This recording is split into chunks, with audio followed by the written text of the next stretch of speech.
എനിക്ക് തോന്നുന്നു ലിവർപൂൾ ഫാൻസിന് കഴിഞ്ഞ ഒരു 5 മാസം അല്ലെങ്കിൽ 6 മാസം എന്ന് വേണം പറയാം, ഒക്ടോബർ കഴിഞ്ഞിട്ട് ഏറ്റവും എക്സൈറ്റിംഗ് ആയ വീക്ക് ഈ വീക്കായിരുന്നു. നല്ല കാരണം, തമിഴ്നാട്ടിൽ ആരായിരിക്കും മുഖ്യമന്ത്രി, കേരളത്തിൽ ആരായിരിക്കും മുഖ്യമന്ത്രി, ഇതൊക്കെ കണ്ട്, ഇതൊക്കെ ഫോളോ ചെയ്ത്, ഇതൊക്കെ ട്വിറ്ററിലും എല്ലാത്തിലും പോയി തപ്പലാണ് എന്റെയും നമ്മുടെ കുറെ ലിവർപൂൾ ഫ്രണ്ട്സിന്റെയും ഇപ്പൊ മെയിൻ പരിപാടി. അത്രത്തോളം ഒരു ഗ്രൂപ്പ് ആക്ടിവിറ്റിയോ അല്ലെങ്കിൽ ഒരു എക്സൈറ്റ്മെന്റോ ഈ സീസണിൽ ഒരു ഘട്ടത്തിലും ഞാൻ ഒരു ലിവർപൂൾ ഗ്രൂപ്പിലും കണ്ടിട്ടില്ല. പിന്നെയുള്ളത് റയൽ മാഡ്രിഡിന്റെ ട്രെയിനിങ് ഗ്രൗണ്ടിൽ സംഭവിച്ച അടി. പിന്നെ ഇതൊക്കെയാണ് ലിവർപൂൾ ഫാൻസിന് സന്തോഷിക്കാൻ അല്ലെങ്കിൽ ഒരു വീക്ക് ഇൻട്രസ്റ്റിംഗ് എക്സൈറ്റിംഗ് ആയി കൊണ്ടുപോകാൻ സഹായിച്ച കുറച്ച് കാര്യങ്ങൾ. കാരണം ഫുട്ബോൾ കണ്ട് ഇരുന്നു കഴിഞ്ഞാൽ ആർസണൽ ഫാൻസിന് ഓർമ്മ വരും ചാമ്പ്യൻസ് ലീഗ് ഫൈനൽ, സിറ്റിയുടെ ഡ്രോ, അതിനുശേഷമുള്ള ലീഗ് ടൈറ്റിൽ ഓൾമോസ്റ്റ് ആയി. അതുമായി ബന്ധപ്പെട്ട് ആർസണൽ ഫാൻ ചാനൽസിലെ പോഡ്കാസ്റ്റുകളും സംസാരങ്ങളും. പിന്നെ കുറച്ചും കൂടി ലിവർപൂൾ ഫാൻസിന് ശരിക്കും പറഞ്ഞ സീസൺ കഴിഞ്ഞ മട്ട. ചെൽസിയുമായിട്ടൊരു മാച്ച് ഉണ്ട് ഈ വീക്ക്, എന്നാലും ശരിക്കും പ്രീ സീസണോ പോസ്റ്റ് സീസൺ ഫ്രണ്ട്ലി ഉള്ള പോലെ ഒരു ഫീലിംഗ് ഓൾമോസ്റ്റ് എനിക്ക് പേഴ്സണലി വന്നിട്ടുണ്ട്. അതുകൊണ്ട് തന്നെ നാളെ നമ്മൾ കുറച്ച് ലിവർപൂൾ ഫാൻസ് എല്ലാവരും കൂടി ചെറിയൊരു ഹൗസ് പാർട്ടി പ്ലാൻ ചെയ്തിട്ടുണ്ട്. അപ്പോ ഭാര്യമാരൊക്കെ പറഞ്ഞു മാച്ച് കാണണ്ട. പൊതുവെ അങ്ങനെ പറഞ്ഞു കഴിഞ്ഞാൽ അടി സംഭവിക്കുന്നതാണ്. ഇത്തവണ മാച്ചിന്റെ ബാക്ക്ഗ്രൗണ്ടിൽ നടന്നോളൂ എന്നുള്ളൊരു ആറ്റിറ്റ്യൂഡിലേക്ക് മാറിയിട്ടുണ്ട്. ആർസണലിനെ കുറിച്ച് സംസാരിച്ച് തുടങ്ങണമെന്നാണ് സുദീപിന്റെ മുഖത്ത് നിന്ന് കിട്ടുന്ന ഒരു എന്താണ് പ്രവചന സിംഹം. Champions league final. അത് തന്നെ. ആർസണല് പറഞ്ഞല്ലോ, ആർസണല് അവരുടെ സ്ക്വാഡിന്റെ വലിപ്പമാണ്. അതാണ് അവർക്ക് പ്രീമിയർ ലീഗില് റൊട്ടേറ്റ് ചെയ്യിച്ച് കളിച്ച് ആ കീ മാച്ച് ജയിക്കാൻ പറ്റി. അത് കഴിഞ്ഞ് ഇപ്പൊ അത്ലറ്റിക്കോ മാഡ്രിഡ് ആയിട്ടുള്ള ഒരു നല്ല ഈസി ആയിട്ട്, വളരെ ഈസി ആയിട്ട് ജയിച്ചു ആ മാച്ച്. നമ്മളങ്ങനെ പലരും പറഞ്ഞു അത്ലറ്റിക്കോ മാഡ്രിഡ് അവിടെ വന്ന് അവര് അറ്റാക്ക് ചെയ്ത് കളിക്കും, അല്ലെങ്കിൽ അവര് ചവിട്ടിക്കൂട്ടും. അങ്ങനെ ആർസണലിൽ ഇതുവരെ കണ്ടിട്ടില്ലാത്തൊരു സ്റ്റൈലിൽ അവർക്കെതിരെ തന്നെ അത് പ്രയോഗിച്ചു. പക്ഷെ എനിക്ക് തോന്നിയത് അത്ലറ്റിക്കോ പണ്ടത്തെ ഒരു ടീമില്ല അന്ന്. അത് ആ മാച്ചിൽ കണ്ടു. ആ മിഡ്ഫീൽഡിലൊന്നും അവർക്ക് അന്ന് ഡോമിനേറ്റ് ചെയ്യാൻ പറ്റിയില്ല. ആർസണൽ വളരെ ഈസി ആയിട്ട് മാനേജ് ചെയ്തു, മിഡ്ഫീൽഡ് ബാറ്റിലായാലും ഒക്കെ. അതുപോലെ അവരുടെ ഡിഫൻസ്, ആർസണലിന്റെ ഡിഫൻസിന് മുമ്പിൽ ഒന്നും ചെയ്യാൻ പറ്റിയില്ല. അല്ല, അൽവാരസ് ഇഞ്ചേർഡ് ആയിരുന്നു തോന്നുന്നു. അൽവാരസിന് കുറച്ച് കഴിഞ്ഞപ്പോ സബ് ചെയ്യേണ്ടി വന്നു. അതുപോലെ ഗ്രീസ്മാൻ കയറിപ്പോയി. അപ്പൊ അതോടുകൂടി ആകെ ഉണ്ടായിരുന്ന അറ്റാക്ക് ചെയ്യാൻ പറ്റുന്ന പ്ലേയേഴ്സ് അവിടെ തീർന്നു. പിന്നെ ആർസണൽ വളരെ കംഫർട്ടബിൾ. സാക്കയൊക്കെ നല്ല ഫോമിലായിരുന്നു. എസ് സ്റ്റാർട്ട് ചെയ്യിച്ചു. ഒത്തിരി പോസിറ്റീവ് ഒരു ഇതിൽ തന്നെയാണ് ആർസണൽ സ്റ്റാർട്ട് ചെയ്തത്. അപ്പോ പിന്നെ വേറെ ഒന്നുമില്ല. ഡിഫൻസ്, ആർസണൽ ഡിഫൻസ് നമുക്ക് അറിയാലോ, മെയിൻ ഇവരൊക്കെ തിരിച്ചു വന്നു. അപ്പോ ഡിഫൻസില് ടിംബർ വന്നിട്ടില്ല ഓഫ് കോഴ്സ്, ബട്ട് ആർസണലിന്റെ ഡിഫൻസ് നന്നായിട്ട് കളിച്ചു. അതുപോലെ സ്കെല്ലി, അവൻ നന്നായിട്ട് കളിച്ചു. അവനെ വെച്ചിട്ടാണ് മിഡ്ഫീൽഡ് നേരിട്ട്. അപ്പോ ആർസണലിന് എന്തായാലും ഷുവർ ആയിട്ടുള്ള കാര്യങ്ങളാണ്. ഇനി ഫൈനലില് കയറി ആർസണൽ ഫാൻസ് ഒക്കെ നല്ല ഹാപ്പി ആയിരിക്കും. അപ്പോ ആർസണൽ ഫാൻസ് കാണുന്നവരുണ്ട്, എന്തായാലും കൺഗ്രാജുലേഷൻസ്. ഞങ്ങൾ ഓൾറെഡി PL ജയിച്ചതിന്റെ കൺഗ്രാജുലേഷൻസ് പറഞ്ഞു. ഇതിപ്പോ ചാമ്പ്യൻസ് ലീഗ് ഫൈനലിൽ എത്തിയതിന്റെ ഒരു കൺഗ്രാറ്റ്സും കൂടി. അതിൽ ജയിച്ചു എന്നുള്ളത് ഉറപ്പ് പറയണില്ല, പക്ഷെ ഫൈനലിൽ എത്തുക എന്നുള്ളത് ആ സീസണിലെ നിങ്ങളുടെ ഫാൻസ് ഇപ്പൊ ഇനി അടുത്ത കാര്യങ്ങളായിരിക്കും ആലോചിക്കുന്നുണ്ടാവും അല്ലെ. ഒരുമിച്ചിരുന്ന് മാച്ച് കാണാനുള്ള കാര്യങ്ങളൊക്കെ അതിലേക്കൊക്കെ കിടക്കുന്നുണ്ടാവും. എന്തായാലും കൺഗ്രാറ്റുലേഷൻസ്. നല്ലൊരു സെമി ആയിരുന്നു കേട്ടോ, നല്ലൊരു സെമി ഫൈനലായിരുന്നു. എനിക്ക് ഭയങ്കരമായിട്ട് ഇഷ്ടമായി ആ മാച്ച്, നല്ല രസമുള്ള മാച്ചായിരുന്നു. എന്താണ് ഫീൽ ചെയ്തത്? ആർസണൽ കംഫർട്ടബിൾ ആയിരുന്നു. പക്ഷെ ഇതില് എന്താ പറയാ, സിമിയോണി എന്താ ഉദ്ദേശിച്ചതെന്നുള്ള ഇടയ്ക്കൊന്നും മനസ്സിലാവാത്ത പോലെ തോന്നി എനിക്ക്. കാരണം ഇപ്പം അവസാനത്തേക്ക് പിന്നെയും ആൾക്കാരുണ്ടായിരുന്നില്ല. പക്ഷെ ഈവൻ സ്റ്റാർട്ടിങ്ങിൽ തന്നെ ഗ്രീസ്മാൻ ആയാലും അല്ലെങ്കിൽ ആൽവറസ് ആയാലും രണ്ടുപേരും മറ്റേ ടോൾ ലാങ്കി സ്ട്രൈക്കർ ഒന്നുമല്ല. ഇവർ എന്ത് കണ്ടിട്ടാണ് ക്രോസ് ചെയ്യാൻ പോയത്? ബോൾ റൈറ്റ് സൈഡിൽ കിട്ടുന്നു, നേരെ ക്രോസ് ചെയ്യാൻ പോകുന്നു. ആർക്ക് വേണ്ടിയിട്ട് ക്രോസ് ചെയ്യുന്നത് പോലും മനസ്സിലാകാണ്. That's easiest part for Arsenal.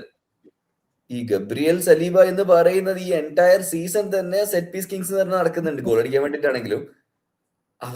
അവരെ ബോക്സിലേക്ക് പോയിട്ട് ഇവര് ഈ ചെറിയ 2 സ്ട്രൈക്കറേയും വെച്ചിട്ട് എന്തിന് ക്രോസ് ചെയ്യാൻ പോയി എന്നുള്ളത് അറിയില്ല. ഈ സെക്കൻഡ് ബോൾ വിൻ ചെയ്യാൻ വേണ്ടിയിട്ട് എങ്ങാനായിരുന്നു ഇനി? കുറെ ക്രോസ് ഉണ്ടായിരുന്നു. അറിയില്ല എന്താ ഉദ്ദേശിച്ചിരുന്നത് സിമിയോണി. കമ്പാരിറ്റീവ്ലി നോക്കുകയാണെന്നുണ്ടെങ്കിൽ Simeone has more the experience, right? അപ്പം ആ എക്സ്പീരിയൻസിന് അനുസരിച്ച് ഒരു ടീം സെറ്റ് ചെയ്യും, ലൈക് ടാക്ടിക്സ് സെറ്റ് ചെയ്യും എന്ന് വിചാരിച്ചു. നടന്നില്ല. ഇനി അവർക്ക് മിഡ്ഫീൽഡ് ബാറ്റിൽ ജയിക്കാൻ പറ്റാത്തതുകൊണ്ട് വിങ്ങിലേക്ക് പോയിട്ട് ക്രോസ് ചെയ്യിപ്പിച്ചതാണോ? അതും ആവാം. ബട്ട് മൊത്തത്തിലൊരു എവിടെയോ ഒരു വശമേശക്ക്. അല്ല, എനിക്ക് തോന്നുന്ന ലൈനപ്പിനെ തെറ്റി. ഇപ്പം ഈ ഗ്രീസ്മനും ആൽവറസും രണ്ടുപേരും ഫുൾ ഫിറ്റ് അല്ല, അല്ലെങ്കിൽ രണ്ടുപേരും ഒരുമിച്ച് ഇറങ്ങുന്നതിന് പകരം സോർലോത്ത് ഇറങ്ങിയിട്ട് അതിലൊരാളെ ഇറക്കിയിട്ട് ഈ കൂടെ കെപ്റ്റ് സെക്കൻഡ് ഹാഫിൽ അറ്റാക്ക് ചെയ്യുമ്പോൾ ആൽവറസ് നിങ്ങൾ ഇറക്കിയാൽ മതിയായിരുന്നു. പിന്നെ ഒരു കോൺഫിഡൻസ് ഇല്ലായ്മ ഫീൽ ചെയ്തു സത്യം പറഞ്ഞ. And due credit to Arsenal. ഞാൻ ആർസണലിന്റെ ആ മാച്ച് നമ്മൾ പൊതുവെ ആൻഫീൽഡ് എന്നൊക്കെ പറയുന്നതിന്റെ ഒരു പ്രതീതി ആർസണലിന് അവിടെ ഉണ്ടാക്കാൻ പറ്റി. Emirates was rocking. ആ ബസ് എൻട്രി എല്ലാം അവർ ശരിക്കും ഇന്റിമിഡേറ്റിംഗ് ആയിരുന്നു ആർസണൽ. ആ ഒരു അവേ ഗെയിം എക്സ്പീരിയൻസ് അവർക്ക് അവിടെ കൊണ്ടുവരാൻ പറ്റിയെന്ന് തോന്നുന്നു. On the pitch it was always about Arsenal had more quality. അവര് ആർസണലിന്റെ ലാസ്റ്റ് സീസൺ ആയിക്കോട്ടെ, ഇപ്പം if you we look at ഒരു 4 സീസണിൽ ഏറ്റവും കൺസിസ്റ്റന്റ് ടീം ആർസണൽ എന്ന് വേണം പറയാം. ബട്ട് അവരുടെ issue has been their mental ആ ഒരു മെന്റാലിറ്റി അല്ലെങ്കിൽ ഒരു mental strength to get it over the line ആയിരുന്നു അവരുടെ എല്ലാ പ്രശ്നം. കാരണം ഇഫ് ദേ ഹാഡ് ആ ഒരു മെന്റൽ എഫിഷ്യൻസി അവർക്ക് ഉണ്ടായിരുന്നെങ്കിൽ അവർ കുറച്ചും കൂടി ടൈറ്റിൽസും ട്രോഫീസും ജയിച്ചേനെ. ബട്ട് ഈ സീസണിൽ ആ ഒരു മെന്റൽ സ്ട്രെങ്ത് അവരെ കളിയിൽ കാണാനുണ്ട്. Possibly Arteta is more experienced and more options. Sudhi പറഞ്ഞ പോലെ ബെഞ്ചിലും ഈവൻ ക്രൗഡ് ഇസ് നോട്ട്, എന്താ പറയാ, ഒരു 1-0 ആണ്, ഒരു ഗോൾ അടിച്ചു കഴിഞ്ഞാൽ എക്സ്ട്രാ ടൈമിലേക്ക് പോകും എന്നുള്ള അവസ്ഥയിൽ പോലും ക്രൗഡ് വെയർ മോർ പോസിറ്റീവ്. ഒരു KG അല്ലെ പകരം ഒരു സീജ് മെന്റാലിറ്റി എമിറേറ്റ്സിൽ കൊണ്ടുവരാൻ പറ്റി. So it's all positive signs for Arsenal. ഈ ഒരു ട്രജക്ടറിയിൽ പോയി കഴിഞ്ഞാൽ അവർക്ക് next few seasons they can dominate. At the same time മറ്റേ match Bayern PSG, I think Enrique played Bayern. Enrique ആ മാച്ചില് സെറ്റപ്പ് ചെയ്ത് വന്ന സ്റ്റൈല് ബയേണിന് ഒന്നും ചെയ്യാനില്ല. Bayern were out class. അതിൽ ശരിക്കും കമ്പനിയുടെ എന്താ പറയാ ഒരു ഇൻഎക്സ്പീരിയൻസോ അല്ലെങ്കിൽ lack of tactical depth we could feel that. കാരണം ബയേൺ എന്തിനാണോ പ്രിപ്പയർ ചെയ്ത് വന്നത് അതല്ല അവിടെ കളിച്ചത്. അത് കൃത്യമായിട്ട് കാണാനുണ്ടായിരുന്നു പ്ലേയേഴ്സില്. ഒലീസി അടക്കം എല്ലാ പ്ലേയേഴ്സിലും കാണാനുണ്ടായിരുന്നു. കാരണം അവര് ഞങ്ങൾ എന്താണോ പ്രതീക്ഷിക്കുന്നത് അതല്ല നിങ്ങൾ പിച്ചിൽ കാണിക്കുന്നത് എന്നുള്ളത് എവിഡന്റ് ആയിരുന്നു. ഇതാണ് ഞാൻ സിമിയോണി എന്ന് പ്രതീക്ഷിച്ചത് ആക്ച്വലി. കാരണം സിമിയോണും ഇതേ സാധനമാണല്ലോ. ഈ ഹാസ് ബീൻ വാട്ട് അത്ലറ്റിക്കോയിൽ തന്നെ 15 വർഷം ഇങ്ങനെയല്ലേ, 14-15 വർഷമായില്ലേ. സോ ആ ഒരു എക്സ്പീരിയൻസ് ഉണ്ടാവും എന്ന് പ്രതീക്ഷിച്ചു. അത് കിട്ടിയില്ല. Arteta did his homework. Kompany Bayern പല സമയത്തും ഒരു ക്ലൂലെസ് ഫീൽ ഉണ്ടായിരുന്നു. ഇൻഡിവിജ്വൽ ബ്രില്യൻസ് ഒരു അറ്റംപ്റ്റ്സ് ഉണ്ടായിരുന്നു. ഇപ്പൊ ഡിയാസിന്റെ ഡ്രിബിൾസ് ആയാലും ഹാരി കെയ്ൻ ഡ്രോപ്പ് ഇൻ ചെയ്തിട്ട് ലിങ്ക് അപ്പ് ലൈൻ ട്രൈ ചെയ്യുന്നുണ്ട്. പക്ഷെ അതെല്ലാം എല്ലാം ഇൻഡിവിജ്വൽ ബ്രില്യൻസ് മാത്രം പോലെയായിരുന്നു. ഒരു കണക്ഷൻ ഉണ്ടായിരുന്നില്ല ആരും തമ്മിലും. PSG കാണുന്നുണ്ടെങ്കിൽ ഗോൾ കീപ്പർ മുതൽ മറ്റേ സ്ട്രൈക്കർ വരെ ഒരുപോലെ വേവ് ലെങ്ത്തിൽ ഓടുന്നുണ്ട്. മാത്രമല്ല നമ്മള് കഴിഞ്ഞ മാച്ചില് ഫസ്റ്റ് ലെഗില് ഞാൻ പറഞ്ഞിരുന്നു, കഴിഞ്ഞതിൽ പറഞ്ഞ 5-2 നിൽക്കുന്ന സമയത്ത് അവര് PSG കളിക്കേണ്ടായിരുന്ന ഒരു കളി ഉണ്ടായിരുന്നു, ജയിക്കാൻ വേണ്ടിയിട്ടുള്ളത്. അതിന് പകരം അവർ ഭയങ്കര ഓവർ അറ്റാക്ക് ചെയ്ത് അങ്ങനെ ഗോളുകൾ കൂടുതൽ അടിക്കാൻ നമുക്ക് എന്റർടൈനിങ് ആണെന്ന് പറയാം, അങ്ങനെയാണ് കളിച്ചത്. പക്ഷെ ഈ മാച്ചില് കൃത്യമായിട്ടൊരു എവേ മാച്ച് എങ്ങനെയാണോ കളിക്കേണ്ടത് അതുപോലെയാണ് കളിച്ചത്. നമ്മുടെ അടുത്തൊക്കെ അവര് എവേ വന്നപ്പോൾ കളിച്ചു, അതുപോലെ ആഴ്സണലിന് ഇതിനു മുമ്പ് അവര് കളിച്ചിട്ടുണ്ട് എവേ മാച്ച്. അവര് എവേ മാച്ച് എങ്ങനെയാണോ കളിക്കേണ്ടത് ആ സ്റ്റൈലില് കൃത്യമായിട്ട് അവരെ കൊണ്ട് ഗോൾ അടിപ്പിക്കരുത്, ബയേണിനെ കൊണ്ട് ഗോൾ അടിപ്പിക്കരുത് എന്നുള്ളൊരു പ്ലാൻ അത് കൃത്യമായിട്ട് വർക്ക് ചെയ്തു. അത് ഫുൾ ലോ ബ്ലോക്ക് ചെയ്ത് കളിച്ചെന്ന ആ രീതിയിലായിരുന്നില്ല. പലരും അങ്ങനെയാണല്ലോ കളിക്കുക, ഡിഫെൻസീവായിട്ട് കളിക്കുക എന്ന് പറഞ്ഞാൽ ലോ ബ്ലോക്കിൽ നിൽക്കുക. അങ്ങനെയല്ല, അവർ ഫ്രണ്ടിൽ നിന്ന് തന്നെ ഡിഫെൻഡ് ചെയ്യുക ഒക്കെ ചെയ്തു. മാത്രമല്ല വേറൊരു സാധനം നമ്മുടെ ഗ്രൂപ്പുകളിലൊക്കെ ഷെയർ ചെയ്തിരുന്ന ഒരു സാധനം, PSG ഗോൾ കീപ്പർ കിക്ക് ചെയ്തൊക്കെ ഒലീസയുടെ സൈഡിലേക്ക് പുറത്തേക്ക് അടിച്ചു കളിയായിരുന്നു.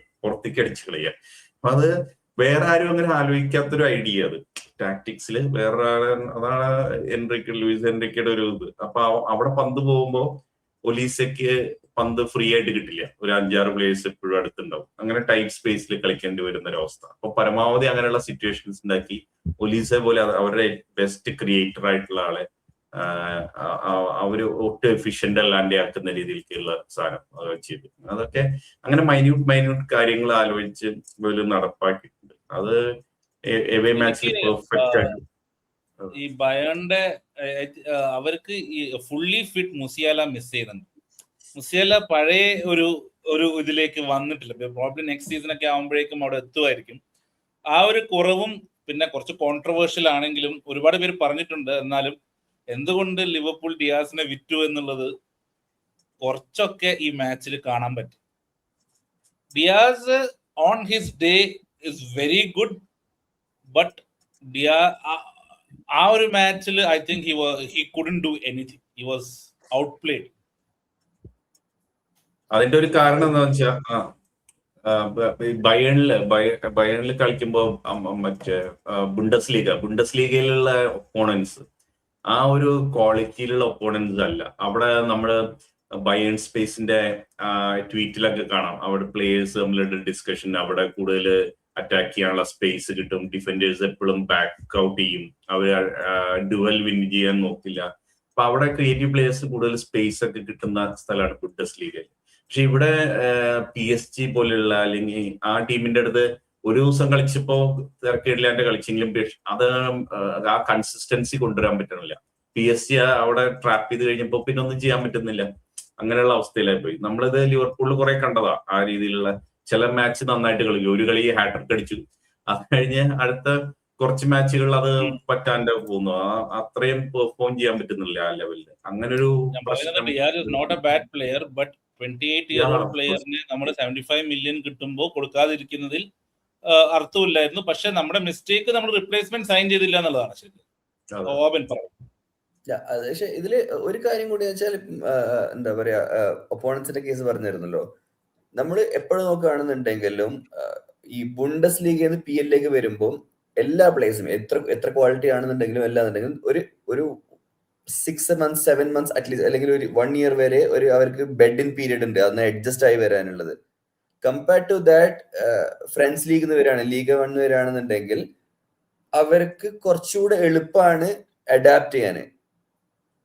അതിന്റെ ഒരു റീസൺ എന്ന് വെച്ചാൽ ഭയങ്കര ടെക്നിക്കൽ ആയിട്ടാണ് ജർമ്മനിയിൽ കളിക്കാൻ നോക്കുന്നത്. എല്ലാവർക്കും സ്പേസ് ഉണ്ട്, എല്ലാവർക്കും അറ്റാക്ക് ചെയ്യാനാണെന്നുണ്ടെങ്കിലും ഡിഫെൻഡ് ചെയ്യാനാണെന്നുണ്ടെങ്കിലും കുറച്ച് സ്പേസ് ഒക്കെ കൊടുത്ത് ഒന്ന് കംഫർട്ടബിൾ ആയി കഴിഞ്ഞിട്ടാണ് എല്ലാം ചെയ്യുന്നുള്ളത്.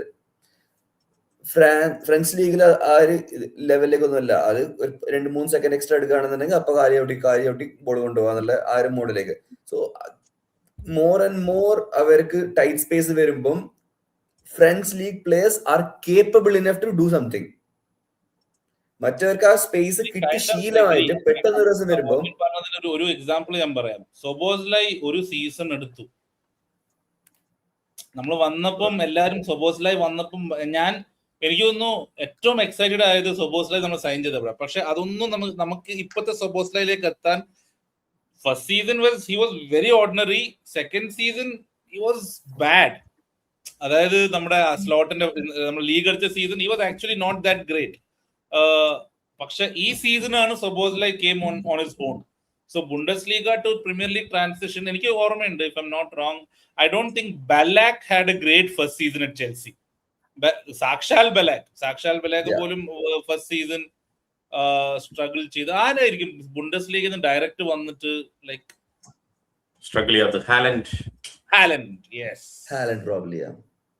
അങ്ങനെ അപൂർവം ചില പ്ലേയേഴ്സ് ഉണ്ട്. പിന്നെ വേറെ ഈ പറഞ്ഞതില് നല്ലൊരു രസമുള്ള ടോപ്പിക്കാണ് ശരിക്കും ഡിബേറ്റ്. പ്രീമിയർ ലീഗിലാണ് ഈ പറഞ്ഞ പോലെ സ്പേസ് വളരെ കുറവ്, ഡുവല് പെട്ടെന്ന് വരണു, അങ്ങനെ ഏറ്റവും ടഫാണെന്ന് പറയണം. അപ്പൊ അതാണ് ഈ പ്രീമിയർ ലീഗിൽ നിന്ന് പോയി കളിക്കുന്ന, വേറെ ലീഗിൽ പോയി കളിക്കുന്ന പ്ലേയേഴ്സ് ഒക്കെ വളരെ ഈസി ആയിട്ട് അതിൽ അഡാപ്റ്റ് ചെയ്യാൻ പറ്റുന്നുണ്ട്. ഇപ്പോ നമുക്ക് അറിയാം, മറ്റേ ഇറ്റാലിയൻ ലീഗിലൊക്കെ പോയ പ്ലേയേഴ്സ്, അവിടെയൊക്കെ അവര് നമ്മുടെ കേസിൽ തന്നെയാണെന്നുണ്ടെങ്കിൽ ഇയാഗോ ആസ്പാസ് ഇവിടെ സ്വാരസ് സ്റ്റഡ്ജോ ആയിരുന്നു. സോ പെട്ടെന്ന് ഉള്ളിലേക്ക് വരാൻ പറ്റിയില്ല. പക്ഷെ പോയിട്ട് സെൽറ്റാ വീഗോ പോലെ ഒരു റെലഗേഷൻ ത്രെറ്റൻഡ് ക്ലബിൽ നിന്നിട്ട് he is becoming the top 3 goal scorer in the league. യുണൈറ്റഡിന്റെ മിഡ്ഫീൽഡർ മറ്റേ നെപ്പോളിയിൽ പോയി അവിടെ വലിയ സ്റ്റാർ ആണ് മറ്റോമിനെ പോയി. അപ്പൊ എനിക്ക് ഇവിടെ കേർട്ടിസ് ഒക്കെ ഇനി ഇറ്റലിയിൽ പോയി കഴിഞ്ഞാൽ അവിടുത്തെ ബെസ്റ്റ് പ്ലെയർ ഒക്കെ ആയിട്ട് വരാൻ. പ്രീമിയർ ലീഗിന്റെ വേറെ ഓപ്ഷൻ സാൻചോ, ജേഡൻ സാൻചോ. അതെ ഇതുവരെ അഡാപ്റ്റ് ചെയ്യാൻ പറ്റിയിട്ടില്ല. യുവർ കെവിൻ ഡി ബ്രൂയ്ന വൂൾസ്ബർഗ് എന്നല്ലേ വന്നേ? ചെൽസിക്ക് ഓർ ഹി വെന്റ് ബാക്ക്? അല്ല, തിരിച്ച് ചെൽസിന്ന് വൂൾസ്ബർഗിലേക്ക്, സിറ്റിയിലേക്ക്. പ്രീമിയർ ലീഗിൽ നിന്ന് പോയതാണ് ആദ്യം. പ്രീമിയർ ലീഗിലായിരുന്നല്ലോ ചെറുപ്പം, അതിന്ന് അവിടെ പോയി പിന്നെ വീണ്ടും തിരിച്ചു. ഇവിടെ ചാൻസ് കിട്ടിയിരുന്നില്ല എന്നെങ്കിലും പറയാം. അതെ, അല്ല പക്ഷെ പ്രീമിയർ ലീഗ് എക്സ്പീരിയൻസ് കഴിഞ്ഞിട്ടാണ് അങ്ങോട്ട് പോയത്. ഈ ലീഗ് പഠിച്ചിട്ടാണ് അങ്ങോട്ട് പോയത്. ബ്രാൻഡിനെ വേണമെന്ന് വാശി പിടിച്ചിരുന്നെങ്കിൽ സ്ഥലം സംഭവിക്കില്ലായിരുന്നു.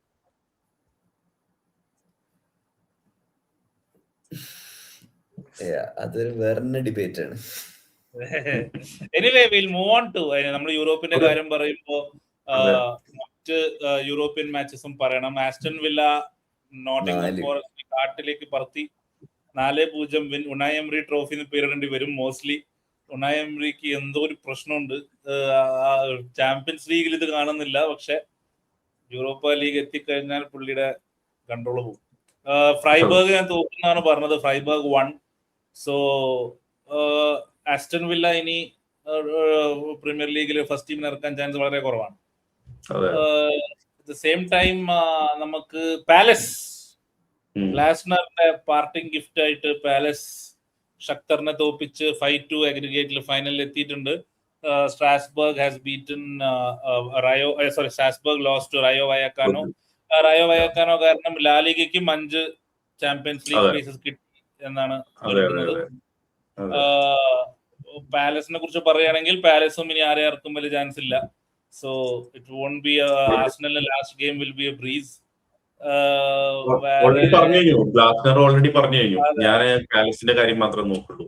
ആർസണൽ ബാക്കി 37 കളികൾ ഇതിനു മുമ്പ് ഉണ്ടായിരുന്നല്ലോ. ഒരു പ്രത്യേകതരം അല്ല, ഒരു ഇൻട്രസ്റ്റിംഗ് ഡെവലപ്മെന്റ് ചാൻസ് ഉണ്ട്. If Arsenal win the champions league, all 3 European competitions can be won by English teams this season. അതൊരു അപൂർവം. എനിക്ക് തോന്നുന്നു ആസ്റ്റൺ വില്ലയും പാലസ് എന്തായാലും ജയിക്കുന്ന എനിക്ക് തോന്നുന്നത്. അപ്പോ ആർസണലിനാണ് ഏറ്റവും ടഫസ്റ്റ് എൻകൗണ്ടർ. അതിന് നമുക്ക് ഇനിയിപ്പം സമയമുണ്ട്, 1 മാസം സമയമുണ്ട് നമുക്ക് അപ്പം സംസാരിക്കാം. Anyway will come to Liverpool now. ലിവർപൂളിനെ കുറിച്ച് ചെൽസിന്റെ മാച്ചാണ്. ചെൽസിക്കാർക്കും വലിയ താല്പര്യമില്ല, ലിവർപൂൾ ഫാൻസിനും വലിയ താല്പര്യമില്ല. വേർഡ്സ് ഫിറ്റ് ആണ്, ഇസാക്ക് ഫിറ്റ് ആണ്, ആലിസം സലയില്ല, പ്രോബബ്ലി റോബർട്ട്സൺ കളിക്കും. കൊണാട്ടയുടെ കോൺട്രാക്ടിനെ കുറിച്ച് പ്രത്യേകിച്ച് ഒന്നുമില്ല. ഈ മാച്ചിനെ കുറിച്ച് എങ്ങനെ ഡിസ്കസ് ചെയ്യാനാണ് എനിക്ക് പ്രത്യേകിച്ചൊരു ആര് തോൽക്കുമെന്നുള്ള വലിയൊരു ഡിസ്കഷൻ കാര്യത്തില്. One of those games where both teams can lose അല്ലേ? പറ്റുമായിരുന്നെങ്കിൽ രണ്ട് തോറ്റ അവസ്ഥയാണ്. കളിക്കുന്നില്ല പറഞ്ഞിട്ട് അല്ല, ചെൽസി ഫാനിന്റെ അടുത്ത് ആര് ജയിക്കുന്നു ചോദിച്ചു കഴിഞ്ഞാൽ ചെൽസി ഫാൻസ് പറയും ലിവർപൂൾ ജയിക്കുന്നു. ലിവർപൂൾ ഫാൻസിന്റെ അടുത്ത് ആര് ജയിക്കുന്നു ചോദിച്ചു കഴിഞ്ഞാൽ ലിവർപൂൾ ഫാൻസ് പറയും ചെൽസി ജയിക്കുന്നു. ഇതാണ് രണ്ട് ടീമിന്റെ അവസ്ഥ, രണ്ട് പക്ഷെ ഫാൻസിന്റെ ചെൽസിയും അവസ്ഥ. ലിവർപൂളിനെയും കണക്ട് ചെയ്യുന്ന ഒരു കിടിലം സാധനം റൂമർ വന്നുകൊണ്ടിരിക്കുന്നുണ്ട്. ജാബി അലോൺസോ ചിലപ്പം ചെൽസിയുടെ നെക്സ്റ്റ് മാനേജർ ആവും എന്നുള്ള അഭ്യൂഹങ്ങൾ അതെ അതെ ഇത് നടക്കുന്നുണ്ട്. ഒരുമാതിരി അറിയില്ല. എന്താ ഒരു ടോക്സിക് നിന്ന് അതിലും കൂടുതൽ വലിയ ടോക്സിക് ബന്ധത്തിലേക്ക് പോകുന്ന ഫീൽ അല്ലേ? പക്ഷെ ജാബി ഇതുവരെ വന്ന ആൾക്കാരെ പോലെയല്ല, ജാബിക്ക് കുറച്ചും കൂടെ അതോറിറ്റി അവിടെ ക്ലെയിം ചെയ്യാൻ പറ്റും. അതായത് എന്ത് claim ബോളിയും ചെയ്ത്? പാലിയും സമ്മതിക്കുമോ എനിക്കറിയില്ല. പക്ഷെ അതാണ് they give him a free hand. അത് കൊടുക്കില്ലല്ലോ, അവിടുത്തെ രീതി അങ്ങനെയല്ലേ. അവിടെ അല്ല, ഇന്ന അവർക്കിപ്പോ പ്ലേയേഴ്സ് ഒരു രീതിയും വർക്കൗട്ട് ആവാത്തോണ്ട് ഒന്ന് അതിന് നന്നാവാൻ മാത്രം ബോധം ഉണ്ടോ എന്നുള്ളത് എനിക്ക് അറിയില്ല കേട്ടോ. As an honour for them, അവരുടെ ഉദ്ദേശം തന്നെ വേറെയാണേ. അവരുടെ ഉദ്ദേശം തന്നെ വേറെയാ. ഇപ്പൊ എന്തായാലും ചാമ്പ്യൻസ് ലീഗ് കിട്ടിയിട്ടില്ല. അപ്പൊ അവര് ഇത് തന്നെ ഉദ്ദേശിക്കുക, ആ പ്ലേയേഴ്സിനെ വിൽക്കുക, മേടിക്കുക, വിൽക്കുക, മേടിക്കുക, വിൽക്കുക. എനിക്ക് തോന്നുന്നത് ഈ സാബി അലോൺസോയുടെ പോലെ റൂമർ അവിടെ ചെൽസിയില് ഒരു മാനേജറെ മാത്രം ലിങ്ക് ആയ പോരാ, ഒരു വർഷം 3 മാനേജേഴ്സ് വേണം. അവര് 3 മാനേജേഴ്സിനെ എപ്പോഴും ലിങ്ക് ചെയ്തുകൊണ്ടിരിക്കുന്നു. ഞാനൊരു കൗണ്ടർ ആർഗ്യുമെന്റ് പറയട്ടെ.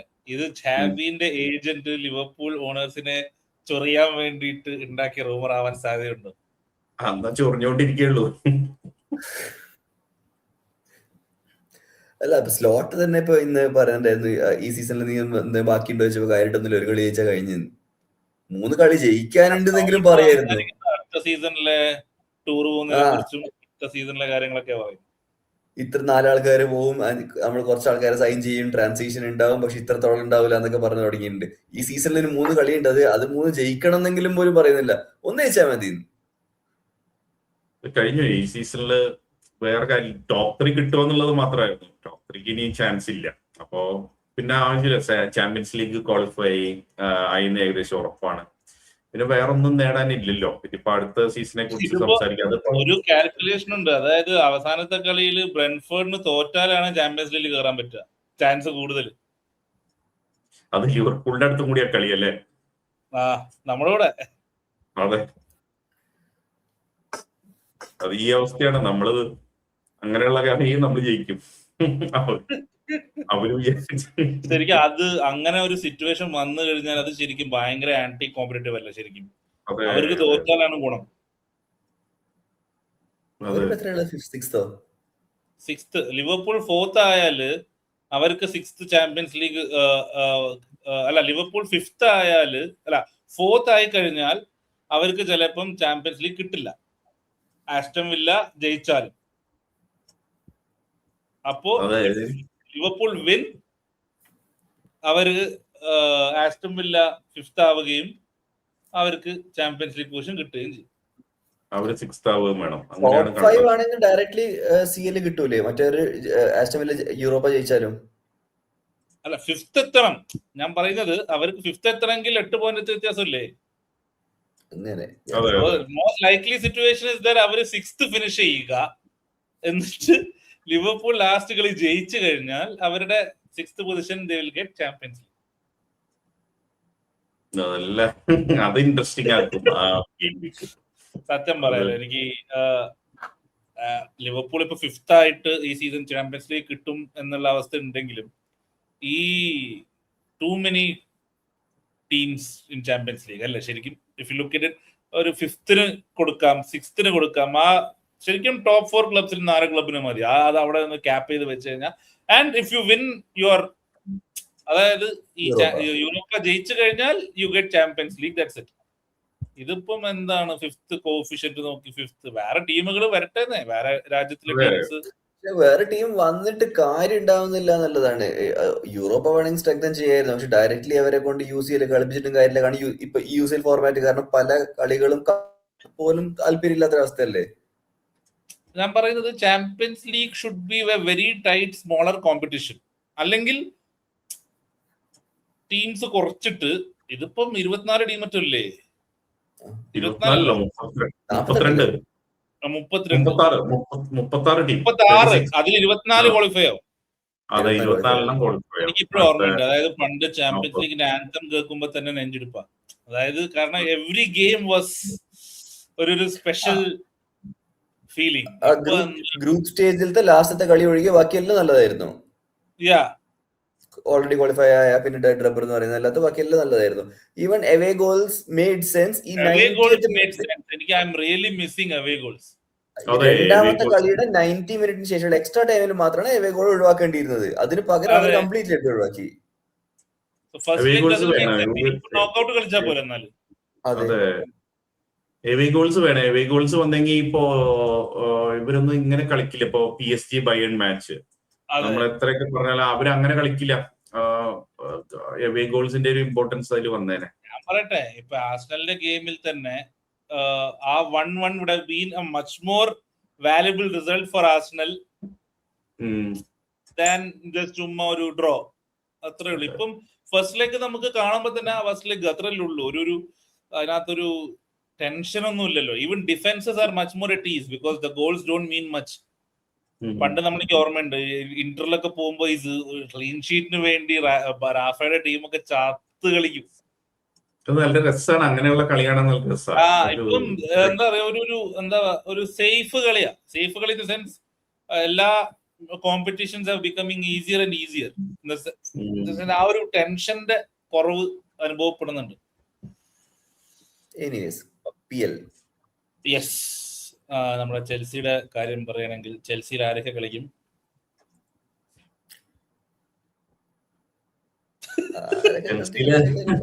കഴിഞ്ഞ ദിവസം ആ പയ്യൻസ് ഡെറി എന്ന് പറഞ്ഞ പയ്യനാണ് കളിച്ചത്. അത് പാവം ആ ഇഞ്ചുറി ആയിട്ട് കേറിപ്പോയി. ഗർനാച്ചോടെ സ്റ്റാർട്ട് ചെയ്യായിരിക്കും. ഗോളിയില്ല. സാഞ്ചസ് അതുപോലെ ഹെഡ് ഇഞ്ചുറി ആയിട്ട് പോയതാണ്. സാഞ്ചസിന്റെ എനിക്ക് കൺകഷൻ സബ്സ്റ്റിറ്റ്യൂട്ട് അല്ല ചെയ്തിരുന്നേന്ന് തോന്നുന്നു. ചിലപ്പോ ഇനിയിപ്പോ കളിക്കുമോന്നറിയില്ല. പ്രസ് കോൺഫറൻസിൽ എന്താ പറഞ്ഞു, ഇഞ്ചേർഡ് ആണെന്നുള്ളതാണ്. ഓക്കെ, അപ്പോ എന്തായാലും കളിക്കണ്ടാവില്ല. പിന്നെ ബാക്കിയുള്ള മിക്കവാറൊക്കെ എല്ലാവരും അവൈലബിൾ ആയിരിക്കും. ഇനി എന്തായാലും ഔട്ട്സൈഡ് ചാൻസ് ഉണ്ടല്ലേ ഇപ്പോഴും ചാമ്പ്യൻസ് ലീഗ്? ഔട്ട്സൈഡ് ചാൻസ് ഉണ്ട്. അതെ, ഔട്ട്സൈഡ് ചാൻസ്. പുറത്ത് നിന്നാ മതി. 3 കളിയിൽ 3 ജയിക്കുന്നൊക്കെയാണല്ലേ. 3 കളിയിൽ 3 ജയിക്കും വേണം. ആസ്റ്റൺ വില്ല ലിവർപൂൾ ഒന്നും ജയിക്കാനും പാടില്ല. അത് കുറച്ചധികം ഔട്ട്സൈഡിന്റെ ഔട്ട്സൈഡ് ചാൻസ് ആണ്. അതുകൊണ്ട് ഈ മാച്ചിനെ കുറിച്ച് ചെൽസിക്ക് ആകെയുള്ള പോസിറ്റീവ് കുറേയൊക്കെ മാച്ചിന് ശേഷം അവര് കഴിഞ്ഞ കളി ഗോൾ അടിച്ചു എന്നുള്ളതാണ്. കുറെ മാച്ചായിട്ട് ഗോൾ അടിക്കുന്നുണ്ടായിരുന്നില്ല. അതെ, പക്ഷെ അത് കിടിലൻ ഗോളായിരുന്നു ജാവോ പെഡ്രോന്റെ. Joao Pedro is a success of the season. അവരുടെ എല്ലാം ചെയ്തതിൽ വെച്ച് ട്രാൻസ്ഫേഴ്സിൽ ഐ തിങ്ക് ഹിറ്റ് ആയത് ജാവോ പെഡ്രോ ആണ്. പക്ഷെ ഇപ്പോഴും കൂടെ ഒരു സ്ട്രൈക്കർ വേണം ഭാഗത്തിന്. നല്ല പ്ലെയർ ആണ്.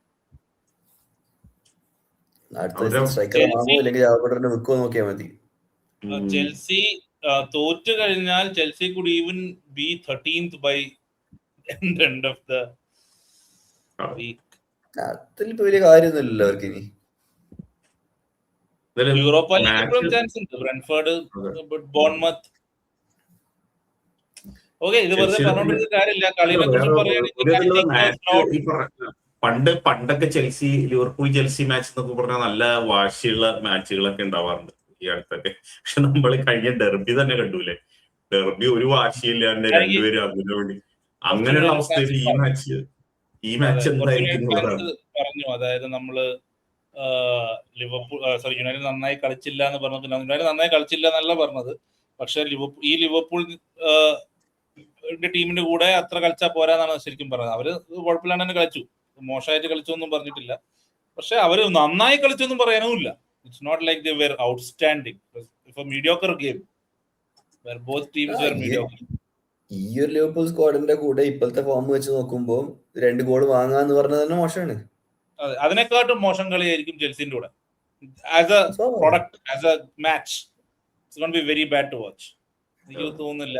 ഗോൾസ് ഉണ്ടാവും ചിലപ്പം, പക്ഷെ ക്വാളിറ്റി വൈസ് വലിയ ഇതില്ല. പിന്നെ ഇസാക്കും വേർഡ്സ് ഒക്കെ കളിക്കുന്നുണ്ടെങ്കിൽ ലിവർപൂളിന് early kick off I think കൂടിയാണ്. Liverpool will win this game at home early ആയതുകൊണ്ടും കിക്ക് early ഓഫ് kick കൂടിയാണ്. off ആയതുകൊണ്ടും I ഇനിയിപ്പോ think ഏർലി മിഡ് വീക്ക് ഒന്നും ഇല്ലല്ലോ. ഇല്ല, മിഡ് വീക്ക് ഒന്നുമില്ല. മിഡ് വീക്ക് ഒന്നും ഇല്ലല്ലോ. ഏർലി കിക്ക് ഓഫ് ആയാലെന്താ? ഒരു 3-1 ലിവർപൂൾ ജയിക്കുന്നതാണ് എന്റെ ഒരു ശുഭാപ്തി വിശ്വാസം. And I won't be surprise if Liverpool draw also and I won't be surprise if Liverpool lose also. So അതുകൊണ്ട് ഒന്നും പ്രത്യേകിച്ച് ഇതിനെക്കുറിച്ച് പറയാനില്ല. 2-0 ലിവർപൂൾ വിൻ. 2-0. ഈ ലിവർപൂളിന് ശരിക്കും ആന്റി ക്ലൈമാക്സ് ആയത് സലയുടെ ഇഞ്ചുറിയാണ്. അല്ലെങ്കിൽ ഈ മാച്ച് ഒക്കെ സല ഫെയർവെല്ലിന്റെ ഭാഗമായിട്ട് അങ്ങ് പോയേനെ. ഫാൻസും സലയുടെ പാട്ടും പാടിയില്ല, പെനൽറ്റിമേറ്റ് ഹോം ഗെയിം എന്നൊക്കെ പറഞ്ഞിട്ട്. പക്ഷെ സലയും ഇല്ലാത്തതുകൊണ്ട് പ്രത്യേകിച്ച് ഒന്നും ബെഞ്ചിലുണ്ടാവും എന്തായാലും. ഓടാൻ പറ്റിയിട്ടെങ്കിലും 89th മിനിറ്റിൽ എങ്ങനെയെങ്കിലും ഇറക്കും. ജയിക്കുമായിരിക്കും. നമ്മൾ നന്നായി കളിച്ചോണ്ട് ജയിക്കുന്നു ഞാൻ പറയുന്നില്ല, പക്ഷെ അവര് മോശമായിട്ട് കളി ജയിപ്പിച്ചോളും. ആ ഒരു അവസ്ഥയാണ്. We'll talk about what matters in the league. അതാണ് സംസാരിക്കുന്നതിലെ കാര്യം. ഒരു കളിയെ technically matters. West Ham versus Arsenal. അതന്നെ ആ കളി മാത്രമേ ഉള്ളൂ. ഈവൻ സിറ്റിനെ വെച്ച് നോക്കുകയാണെന്നുണ്ടെങ്കിലും unless West Ham gain some point, സിറ്റിന്റെ കളി പോലും മാറ്റർ അല്ല ഇനി മുതൽ അങ്ങോട്ട്. ആർസണൽ സിറ്റി എന്താവുന്നു അതിനനുസരിച്ച് ബാക്കി.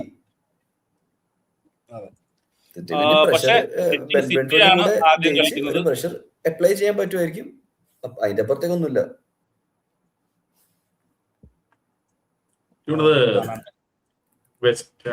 വെസ്റ്റ് ഹാം കളി ജയിക്കില്ല, ആർസണലിൽ ജയിക്കുള്ളൂ. എനിക്ക് അങ്ങനെ ഫീൽ ചെയ്യണത്. കാര്യം വെസ്റ്റ് ഹാമിന് വളരെ ഇമ്പോർട്ടന്റ് ഗെയിമാണ് അതൊക്കെയാണ്. പക്ഷെ വെസ്റ്റ് ഹാമിന് അത് പറ്റില്ല. ആർസണലിന്റെ ഡിഫൻസ് ഭേദിച്ച് ഗോൾ അടിക്കുക എന്ന് പറഞ്ഞാൽ വെസ്റ്റ് ഹാമിന് വളരെ ഡിഫിക്കൽട്ട് ആയിരിക്കും ആ കാര്യം. വെസ്റ്റ് ഹാം മിക്കവാറും ഈ കളി തോറ്റ് താഴെ പോകുന്ന കാര്യം ഏകദേശം ഉറപ്പിക്കുന്ന ഒരു അവസ്ഥ ഇതിൽ തന്നെ ഉണ്ടാവും. മിക്കവാറും ഫൈനൽ ഗെയിം വീക്കിലേക്ക് ഒന്നും എത്തില്ല. അതിനു മുമ്പ് തന്നെ വെസ്റ്റ് ഹാമിന്റെ കാര്യം തീരുമാനമാവുന്ന എനിക്ക് തോന്നുന്നത്. ആർസണൽ ജയിക്കും. ആർസണൽ ഈ മാച്ചിന്റെ കണ്ടെക്സ്റ്റ് ശരിക്കും മാൻ സിറ്റി മാച്ചിന്റെ റിസൾട്ട് പോലെ ഇരിക്കും. സിറ്റി അവിടെ ജയിച്ചില്ല എന്നുണ്ടെങ്കിൽ പിന്നെ ഇത് കണ്ടിട്ട് പോലും കാര്യമില്ല. ആർസണൽ ഓട്ടോമാറ്റിക്കലി ലീഗ് അടിച്ച പോലെ. പക്ഷെ സിറ്റി ജയിച്ചു എന്നുണ്ടെങ്കിൽ ഇറ്റ് വിൽ ബി ഇൻട്രസ്റ്റിംഗ്. ഇതിനെ ഒരു ഇപ്പം സുദീപ് പറഞ്ഞ പോലെ ഒരു റെലഗേഷൻ ഫൈറ്റിലുള്ള ടീമിന്റെ ഒരു ആറ്റിറ്റ്യൂഡും ഒരു പാഷനും, കാരണം അവേ ഗെയിമും കൂടിയാണ്. വെസ്റ്റ് ഹാമിന്റെ ഹോമാണ്, London derby, Olympic stadium. So away ആ ഒരു റെലഗേഷൻ നമ്മൾ ലാസ്റ്റ് സീസണിൽ നമ്മുടെ ഇവരുടെ മാച്ച് കണ്ടതാണ്. ലാസ്റ്റ് സീസണാണ് അതിന് മുമ്പത്തെ സീസണാണ് അതിന് മുമ്പത്തെ സീസൺ ലാംപാർഡ് എവർട്ടന്റെ കൂടെ ആ റെലഗേഷൻ സ്ക്രാപ്പിൽ ഉണ്ടായിരുന്ന ആ ഒരു ഫീല് ഈ മാച്ചിന് കൊണ്ടുവന്നു കഴിഞ്ഞാൽ, ആൻഡ് എൻ്റെ ഒരു ഔട്ട്ലാൻഡിഷ് prediction is that I think there will be a very contentious referee decision this week. For Arsenal, alle? Against Arsenal. Against Arsenal, okay. If City win. എനിക്ക് അങ്ങനെ തോന്നണില്ല. റഫറിമാരും എല്ലാവർക്കും ഇപ്പൊ ലണ്ടൻ ക്ലബിൽ നിന്ന് ഒരു ലണ്ടൻ ക്ലബ്ബ് പ്രീമിയർ ലീഗ് അടിക്കണം എന്നുള്ള ഒരു അജണ്ട അപ്പൊ അതൊക്കെ ഉണ്ടെന്നുള്ളത് ഒരു ചർച്ചയുണ്ട്, അങ്ങനെ ഒരു ടോക്ക് ഉണ്ട്. അപ്പൊ അങ്ങനെ ആകുമ്പോ ഇവരൊക്കെ കൂടി ആർസണലിനെ കുറച്ചുകൂടി പ്രൊട്ടക്ട് ചെയ്യാനുള്ള സാധ്യത കൂടുതലുണ്ടെന്ന് എനിക്ക് ഫീൽ ചെയ്യാം. അങ്ങനെ ആവശ്യം വരൂല. ആർസണൽ സുഖമായിട്ട് ജയിക്കാൻ പറ്റുന്ന ഒരു മാച്ചാണിത്. അത് കഴിഞ്ഞാൽ പിന്നെ ആർസണൽ പിന്നെ നമ്മൾ നോക്കാൻ പോലുമില്ല.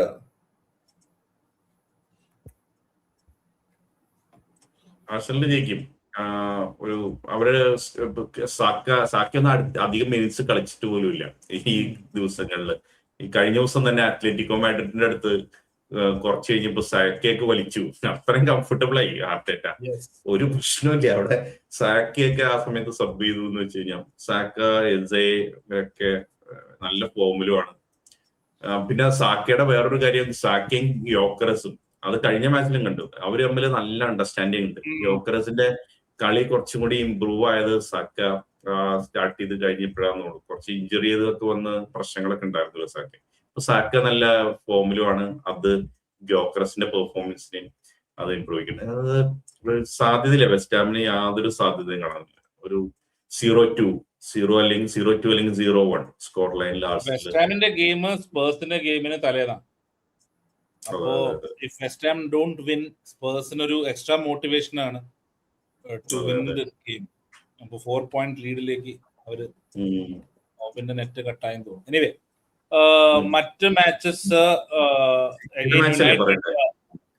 സിറ്റിയുടെ മാച്ചിനെ കുറിച്ച് പറഞ്ഞോ, ഓബിൻ പറഞ്ഞോ. സിറ്റിയുടെ match Brentford has something to fight for, പക്ഷെ സിറ്റി അതുകൊണ്ട് കളി കാണാൻ ചിലപ്പോൾ രസം ഉണ്ടായിരിക്കും. ബട്ട് സ്റ്റിൽ ഇത് ഹൈ സ്കോറിംഗ് ഗെയിം ആവാൻ നല്ല ചാൻസ് ആണ്. If City doesn't score first, City ആദ്യത്തെ 2 ഗോളെങ്ങാനും അവർ അടുപ്പിച്ചടിച്ചാൽ പിന്നെ അത് അവർ കൺട്രോൾ ചെയ്തെടുത്തോളും. അതല്ല തിരിച്ചാണ് സംഭവിക്കുന്നതെങ്കിൽ ആദ്യം ബ്രെൻഫോർഡ് അടിക്കുകയാണെങ്കിൽ മിക്കവാറും ഒരു 3-3-4-3 കൈൻഡ് ഓഫ് ഗെയിം ആയിരിക്കും. എനിക്കിവിടെ സിറ്റി ഈ മാച്ചിലും പോയിന്റ്സ് ഡ്രോപ്പ് ചെയ്യുന്നതാണ്. തോൽക്കുണ്ടാവില്ല, ഡ്രോ ആവാനുള്ള നല്ല ചാൻസ് എനിക്ക് വീണ്ടും കാണുന്നുണ്ട്. കാരണം സിറ്റി, ഞാൻ ഈ പറഞ്ഞ പ്രശ്നം അത് തന്നെയാണ്. അവര് കഴിഞ്ഞ മാച്ചിൽ അത് ഉണ്ടായല്ലോ, എവർട്ടന്റെ അടുത്ത് ഡ്രോ പോകേണ്ട അവസ്ഥ. ഇതുപോലെയൊക്കെ തന്നെയായിരിക്കും ബ്രെൻഫോർഡിൽ. ഇങ്ങനെയുള്ള കളിയാണ് ഈ ബ്രെൻഫോർഡിലെ തിയാഗോ ഗോൾ അടിക്കുന്ന കളി. ഇങ്ങനത്തെ കളിയാണ്. അവൻ ഇപ്പൊ കുറച്ചു ദിവസമായിട്ട് ഗോൾ ഒന്നുമില്ല, അങ്ങനെ സൈലന്റ് ആയിട്ട് നിൽക്കുക. ഈ കളിയില് കഴിഞ്ഞ കളി എന്താ പെനാൽറ്റി ഗോൾ അടിച്ചു, ശരിയാണ്. പക്ഷെ അങ്ങനെയല്ല, ഞാൻ പറയുന്നത് ഓപ്പൺ പ്ലേയിൽ നിന്ന് ഗോൾ അടിക്കുന്ന ഒരു അവസ്ഥ അങ്ങനെ ഉണ്ടായിട്ടില്ല. പക്ഷെ ഈ മാച്ച് ഗോൾ അടിക്കുന്ന എനിക്ക് തോന്നുന്നുണ്ട്. സിറ്റി തിരിച്ചു വരെ ഇതുപോലെ എവർട്ടന്റെ അടുത്ത് പോലെ തന്നെ ബാക്കിൽ പോയിട്ട് തിരിച്ചു വന്ന് ഡ്രോ പിടിച്ച് തൽക്കാലം രക്ഷപ്പെടാനുള്ള ഒരു അവസ്ഥ അതായിരിക്കും ഈ മാച്ചിൽ ഉണ്ടാവുന്നത്. ആർസണൽ ജയിച്ചു കഴിഞ്ഞ് ഒരു കംഫർട്ടബിൾ ആയിട്ട് ടൈറ്റില് ഒരു ഇനി എൻജോയ് ചെയ്ത് കളിച്ച് ടൈറ്റിൽ അടിക്കുന്ന അവസ്ഥയിലേക്ക് പോകും. അതാണ് ഉണ്ടാവുന്നത്. ഐ തിങ്ക് പക്ഷെ എനിക്ക് സിറ്റി ജയിക്കും തോന്നുന്നു. ഐ തിങ്ക് ലാസ്റ്റ് ഗെയിം ഒരു 20 minute ടൈമിലാണ് അവർ മൊത്തം ഡൗൺ ആയി പോയത്. I think City will win. ബ്രെൻഫോർഡിന് അഡ്വാൻറ്റേജ് ഓബൻ പറഞ്ഞ പോലെ they have something to play for, so they will attack also. അപ്പൊ സിറ്റിയുടെ ഹോം ആയതുകൊണ്ട് I think City will probably win. അല്ലേ? എനിക്ക് ഈ വീക്ക് എനിക്ക് ഇൻട്രസ്റ്റിംഗ് ആയ മാച്ച് സണ്ടർലൻഡ് യുണൈറ്റഡ് ആണ്. It will be a very good game. യുണൈറ്റഡിന് ഒരു ടഫ് അവേ ഗെയിം ആണ് ശരിക്കും. അവേ സണ്ടർലൻഡ് എന്നാലും they have nothing to play for. That's the problem. In a way, play for എന്ന് പറയാൻ പറ്റില്ല. They are just behind, just ahead of Newcastle. ആ ഒരു ബ്രാഗിംഗ് റൈറ്റ് അവർക്ക് ഉണ്ടാവും. ബ്രാഗിംഗ് റൈറ്റ് മാത്രമല്ല, they could still qualify for Conference League. 4 points gap ഉള്ളൂ with Brentford playing City. So അത് കുറച്ച് ഓവറാണ്. അത് കുറച്ച് ഓവറാണ്. കാരണം അവർക്ക് യുണൈറ്റഡ് കഴിഞ്ഞ് അത് കഴിഞ്ഞ് പിന്നെ ഉള്ളത് ചെൽസി അവർ ജയിക്കുമായിരിക്കും എന്തായാലും. But it's not easy.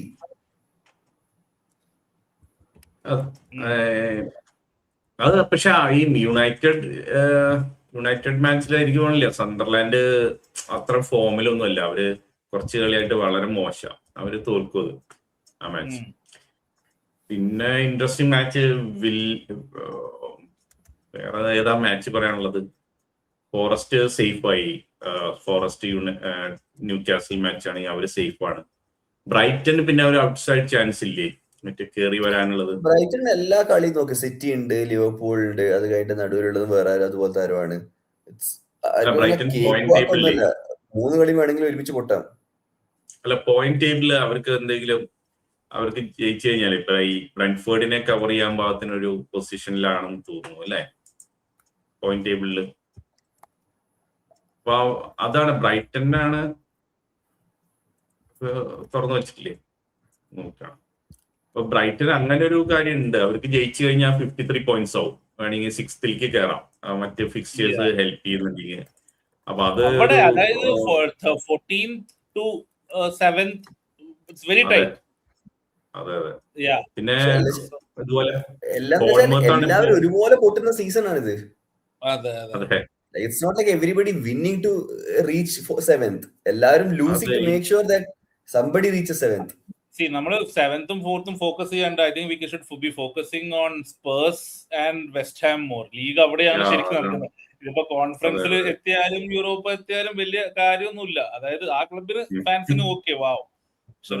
Point of view സ്പേഴ്സിന്റെ അവസ്ഥ വെസ്റ്റ് ഹാമിന്റെ അവസ്ഥയാണ് ഇരിക്കും. ഈ ഒളിമ്പിക് സ്റ്റേഡിയം വെച്ചിട്ട് വെസ്റ്റ് ഹാം ചാമ്പ്യൻഷിപ്പ് കളിക്കുന്നതും ഈ പുതിയ സ്റ്റേഡിയം മറ്റേ സ്പേഴ്സ് NFL കൂടെ ചാമ്പ്യൻഷിപ്പ് കളിക്കുന്നത് നല്ല രസമുണ്ടാവും. സോ ഒരു ഏറ്റവും കോമഡി എന്ന് വെച്ചാൽ Arsenal winning the title and Spurs getting relegated in the same season ഒരു വളരെ ആ north London rivalry ultimate bragging rights ആയിട്ട് മാറും. ശരി, എനിവേ ഐ തിങ്ക് നമ്മൾ കവർ ചെയ്യേണ്ടതെല്ലാം കവർ ചെയ്തു. ഇനി ആകെ അതെ, സ്പേഴ്സ് മാച്ചിന്റെ ആണല്ലോ നമ്മൾ ഡീറ്റെയിൽ ആയിട്ട് പറയുന്നത്. സ്പേഴ്സ് ജയിക്കാനുള്ള ചാൻസ് ആ കാണുന്നത്. സ്പേഴ്സ് അവർക്ക് കളിക്കാനൊന്നുമില്ല. അതെ, ലീഗ് ഇസ് എൻഡിങ് വിത്ത് വിംപർ. ആകെ ഈ ടൈറ്റിൽ റേസ് മാത്രമാണ് കുറച്ചെങ്കിലും എന്തെങ്കിലും ഉള്ളത്. ശരിക്കും ഈ ടോപ്പ് 4 ബാറ്റിൽ ടോപ്പ് 5 ബാറ്റിൽ പണ്ടേ തീർന്നുകൊണ്ടാണ് ഈ എല്ലാം സംഭവിച്ചത്. അല്ലെങ്കിൽ it would have been more exciting for a new team. ഒരു 4 ആഴ്ച മുന്നേ ഇറ്റ് വാസ് ഗുഡ് റൈറ്റ്. നമ്മൾ ചെൽസി ഉണ്ടായിരുന്നു, നമ്മള് we are in the mix. അതുപോലെ തന്നെ Villa United everywhere in the mix. അത് കഴിഞ്ഞ് പിന്നെ ചെൽസി ഒന്നടക്കം പൊട്ടി, യുണൈറ്റഡ് ജയിച്ച്, ആസ്റ്റൺ വില്ല പൊട്ടി. ഇപ്പൊ എല്ലാവരും കംഫർട്ടബിൾ ആയി. കംഫർട്ടബിൾ, അതായത് ഇത് ശരിക്കും നമ്മൾ ഇതിനകത്ത് പറയില്ല, അതായത് ഇറ്റ്സ് കംഫർട്ടബിൾ, ബട്ട് ആ കംഫർട്ട് എന്ന് പറയുന്നത് ഒരു വളരെ നമ്മള് നന്നായി കളിക്കുന്നുണ്ടല്ല ഒരു ടീമും. സീസൺ എന്താ പറയാ, ഈ ബേൺലി, വൂൾസ് ഒഴികെ ബാക്കി എല്ലാ ടീമും വെച്ച് നോക്കുകയാണെങ്കിലും അവർ ആ ഒരു കൺഫേംഡ് എന്ന് പറയാനുള്ളത് ബേൺലി, വൂൾസ് മാത്രമാണ്. അവര് പൊട്ടും എന്നുള്ളത് ആദ്യം അറിയാം. ബാക്കി എല്ലാവരും ഞങ്ങൾ മേലെ എത്തുന്നത് മറ്റുള്ളവർ സഹായിച്ചുകൊണ്ടെന്നുള്ള രീതിയിലാണ്. അത് ഫസ്റ്റ് മുതൽ ഒരു പ്രൊഡിക്ഷനെ ബാക്കിയുള്ളൂ. ഫിനിഷ് ചെയ്തോ? അല്ല, ഫസ്റ്റ് മുതൽ 18 വരെ എല്ലാം കണക്കന്നല്ലേ. ഈവൻ ഇപ്പൊ വെസ്റ്റ് ഹാം ഫസ്റ്റ് മുതലല്ല, തേർഡ് മുതൽ ഈവൻ സിറ്റിയും അതുവരെ ഒന്നും ഉണ്ടായിട്ടില്ലല്ലോ. സിറ്റിയും നമ്മളെ കൂട്ടത്തിൽ തന്നെ ഇങ്ങനെ അലഞ്ഞു തിരിഞ്ഞ് കളിക്കുകയായിരുന്നു. ഈ ബാക്കിയുള്ളവരെ നിരത്തി പൊട്ടുന്നത് സിറ്റി ഇടയ്ക്കിടയ്ക്ക് ഡ്രോ അടിക്കുന്നു. അവിടെ നിന്നാണ് ഗ്യാപ്പ് വന്നു തുടങ്ങിയത്. ഈവൻ നൗ യുണൈറ്റഡിന്റെ ബെസ്റ്റ് ക്യാരിക്ക് വന്നതിന് ശേഷം 11 കളിയിൽ 9 എങ്ങാനും ജയിച്ചില്ലേ അവര്. എന്നിട്ട് പോലും 6 പോയിന്റ് എങ്ങാനും ഗ്യാപ്പ് ഉണ്ട് ഇപ്പോഴും. അതിന്റെ കാരണം അതിനു മുന്നേ അത്രയും തോൽവിയായിരുന്നു എന്നുള്ളതാണ്. സിറ്റി ഇപ്പോഴും ഈ സീസണിൽ അവരെങ്ങാൻ ലീഗ് അടിച്ചാ പോലും, അടിക്കാൻ ചാൻസ് ഇല്ല, ബട്ട് ഈവൻ ലീഗ് അടിച്ചാ പോലും പെപ് ഗാർഡിയോളയുടെ വേഴ്സ്റ്റ് സീസൺ ആണ് ഇത്. ഇത്ര ഉണ്ടായിട്ടില്ലല്ലോ. they were struggling here and there. ഈ സീസണിൽ അവരെ ജയം പോലും കൺവിൻസിങ് അല്ലല്ലോ. ഈവൻ ജയിക്കുന്നത് പോലും കൺവിൻസിംഗ് ആയിട്ട് ജയിക്കാൻ പറ്റുന്നില്ല സിറ്റിക്ക്.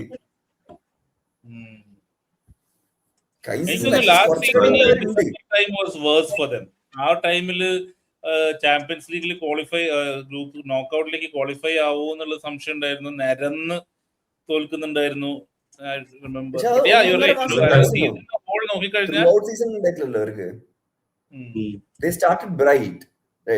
ആദ്യത്തെ 3 മാസം നല്ല സ്റ്റാർട്ട് ഉണ്ടായിരുന്നു അവർക്ക്. അത് കഴിഞ്ഞിട്ടാണ് ആ ഡിപ്പ് വന്നത്. പക്ഷെ ഈ സീസണിൽ എവിടെ നോക്കുകയാണെന്നുണ്ടെങ്കിൽ അവര് എത്ര 9 ദിവസം കാനല്ലേ ടോപ്പ് ഫസ്റ്റിൽ ഉണ്ടായിരുന്നത്. പരിസര ഭാഗത്തേക്ക് എത്തിയിട്ടില്ല. എപ്പോഴും ഒരു 6 പോയിന്റ് 9 പോയിന്റ് ഗ്യാപ്പ് വെച്ചുകൊണ്ട് തന്നെ മുന്നോട്ട് പോകുന്നുണ്ടായിരുന്നത്. എനിവേ, ഇനിയിപ്പോ നമ്മളെല്ലാം പറഞ്ഞു. ഞാൻ ഈ വീക്കെൻഡ് അധികം മാച്ചസ് കാണാൻ സാധ്യതയില്ല. മോസ്റ്റ്ലി സൺഡേ മാച്ചസ് കാണും. ഇനി ആകെ ഒരു പ്രഡിക്ഷൻ മാത്രമേ ഉള്ളൂ ബാക്കി. ആരായിരിക്കും മുഖ്യമന്ത്രി? സമയമുണ്ട്. ഈ സീസൺ കഴിഞ്ഞ അല്ല, അടുത്ത പോഡ്കാസ്റ്റിന് മുന്നേ മുഖ്യമന്ത്രി ഉണ്ടാവില്ലോ? ഉണ്ടാവുമായിരിക്കും, നമുക്ക് നോക്കാം. എനിവേ, എന്തായാലും നല്ല രസമുള്ള വീക്കെൻഡ് ആയിരിക്കും വരാൻ പോണത്. അല്ല, നമ്മൾ ഈ ഫുട്ബോളിൽ തന്നെ നോക്കിക്കഴിഞ്ഞാൽ, ഫുട്ബോൾ അല്ലെങ്കിൽ സ്പോർട്സ് തന്നെ എടുത്തു കഴിഞ്ഞാൽ നല്ല രസമുള്ള വീക്ക്. ഇപ്പോ ജിറോ ഡി ഇറ്റാലിയ സൈക്ലിങ്ങിന്റെ കോമ്പറ്റീഷൻ തുടങ്ങിയിട്ടുണ്ട്. സൈക്ലിങ്ങിന്റെ ഗ്രാൻഡ് ടൂർ അത് കണ്ടുകൊണ്ടിരിക്കുകയാണ്. അത് ഫസ്റ്റ് ഇത് കഴിഞ്ഞു, നാളെയൊക്കെ ഉണ്ട്. ഇഷ്ടമുള്ളവർക്ക് വേണമെങ്കിൽ കാണാം, യൂട്യൂബിൽ ഫ്രീ ആയിട്ടുണ്ട്. ജിറോ ഡി ഇറ്റാലിയ എന്നുള്ളത് വെറുതെ കൊടുക്കണ്ടേ? കണ്ടോ നമ്മുടെ മാച്ച് കഴിഞ്ഞാൽ ഒരു ഇൻട്രസ്റ്റിംഗ് സാധനം ഉണ്ടല്ലോ, എൽ ക്ലാസിക്കോ എന്ന് പറഞ്ഞ സാധനം ഉണ്ട്. പക്ഷെ എൽ ക്ലാസിക്കോന് അടിയുണ്ടാക്കി പരിശീലിച്ചിട്ട് പകുതി ആൾക്കാരും ഹോസ്പിറ്റലൊക്കെയാണ്. ബട്ട് സ്റ്റിൽ അവരെ ട്രെയിനിങ് നടന്നുകൊണ്ടിരിക്കുന്നുണ്ടല്ലോ അതിന്റെ. അതാണ് ഒരു രസമുള്ള വേറെ സ്റ്റോറി അല്ലേ. മൊറീനിയോ എത്തുമായിരിക്കും മാഡ്രിഡിലോട്ട്. മൊറീനിയോക്കെ പറ്റുള്ളൂ ഇവരെല്ലാരും. എന്താക്കാനാ ആസ് പെർ ലേറ്റസ്റ്റ് റിപ്പോർട്ട്സ് എന്താ പറയാ, അറ്റ്ലീസ്റ്റ് 6 ആൾക്കാരെങ്കിലും ആർബലോനോട് സംസാരിക്കുന്നില്ല എന്നാണ്. അല്ല, ഞാനൊരു കാര്യം ചോദിക്കട്ടെ ഇതിന്റെ ഇടയില്. ഇപ്പോ ക്ലോപ്പിന് എംബാപ്പെ ഭയങ്കര താല്പര്യമായിരുന്നല്ലോ. ക്ലോപ്പ് ആ പ്രായത്തില് എംബാപ്പെ ക്ലോപ്പിന്റെ അടുത്ത് എത്തിയിരുന്നെങ്കിൽ ഡിഫറൻസ് ഉണ്ടാവുമായിരുന്നു എംബാപ്പയുടെ ക്യാരക്ടർ ഡെവലപ്മെന്റും ഇതൊക്കെ. ആള് ഒരു ഡിഫറെന്റ് ക്യാരക്ടറായിട്ട് വരുമോ, അതോ ഓൾറെഡി ഇങ്ങനെ തന്നെ ആയി തുടങ്ങിയിട്ടുണ്ടായിരുന്നോ? ഓൾറെഡി പണ്ടേ ഇങ്ങനെയല്ലേ, മൊണാക്കോയിൽ തന്നെ ഇങ്ങനെയല്ലേ. ഈവൻ മൊണാക്കോ ടു PSG ആ ട്രാൻസ്ഫർ തന്നെ നല്ല രീതിയിൽ പോയിട്ടില്ല. എത്ര 19 വയസ്സല്ലേ അതില്. എംബാപ്പേനെ എത്ര വേണം പറയാം, പക്ഷെ എംബാപ്പേന്റെ ഏജന്റ് സ്വന്തം അമ്മല്ലേ, അച്ഛൻ, അമ്മല്ലേ. അത് ഇതിലും വലിയ പ്രശ്നമല്ലേ. അതെ, പുള്ളി ലിവർപൂൾ ഫാനാ. പക്ഷെ അപ്പൊ അത് പറഞ്ഞിട്ട് കാര്യമില്ലല്ലോ. സോ ആ ഒരു സാധനം ഓഫ് കോഴ്സ് ഉണ്ടാവും. നമ്മളിപ്പോ റാബിയറ്റിന്റെ കേസിലും കണ്ടിരുന്നു. റാബിയറ്റ് എത്രത്തോളം നല്ല പീക്കിൽ കളിക്കുകയാണെന്ന് പറഞ്ഞാലും റാബിയറ്റിന്റെ എല്ലാ പ്രശ്നങ്ങളും ഉണ്ടാവുന്നത് ഏജന്റ്. റാബിയറ്റിന്റെ കേസ് അച്ഛനും അമ്മയൊന്നും എനിക്ക് ഓർമ്മയില്ല, എന്തായാലും രണ്ടിലേത് ഒരാളാണ്. അവിടെ പ്രശ്നം തന്നെയാണ്.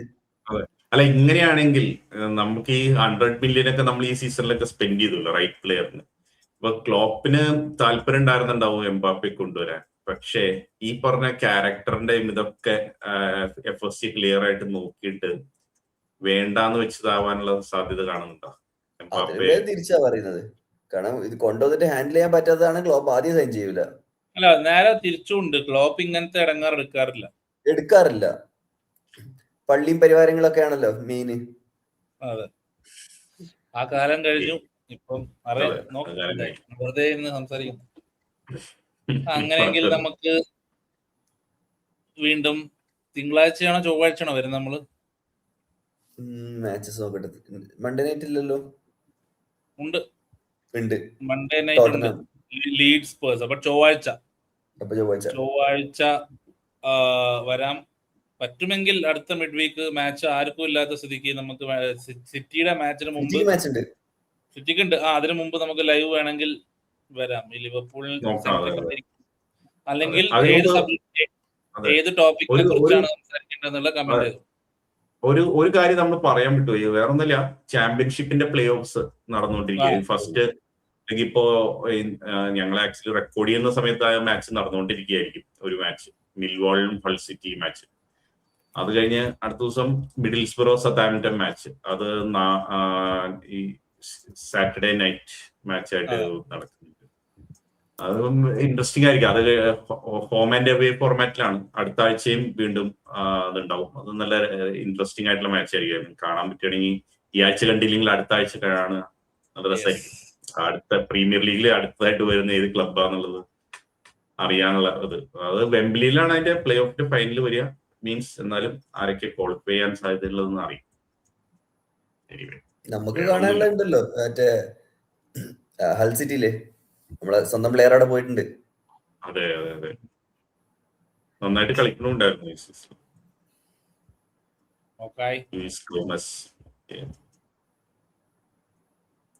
നിർത്താം. അപ്പൊ എല്ലാവർക്കും പോയി.